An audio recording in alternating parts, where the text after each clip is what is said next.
The other day, and somebody asked me, well, is this about building new habits?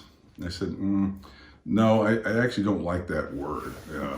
I mean, habits are for junkies. And in the world of the military, for example, habits get you killed because you become predictable, right? Habits are an automatic behavior. I'm not necessarily steering you towards that. I want to get you some new moves that you can make in your life, but we don't want them to become habitual.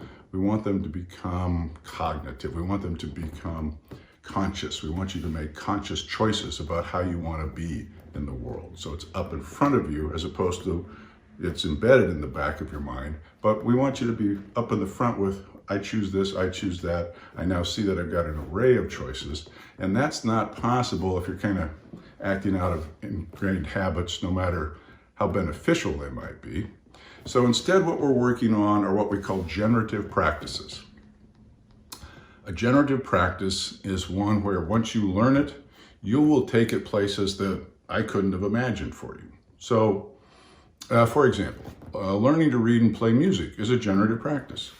If I'm a music teacher, we'll start out, we'll do some scales, we'll do whatever it is my methodology is, and eventually you're going to be able to read and play music. Now, I might take you through some basic stuff, but pretty soon you're going to come to the point where you don't need me to tell you what kind of music you should read or play. You've got a free will.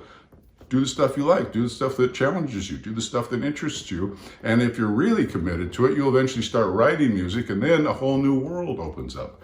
That's what we're talking about when we use the phrase generative practices. We're going to teach you a series of generative practices of how to be a more effective human being, how to have more satisfaction, how to get a more rewarding life. And from my point of view, there isn't anything better I could do with my life than give all this stuff to you.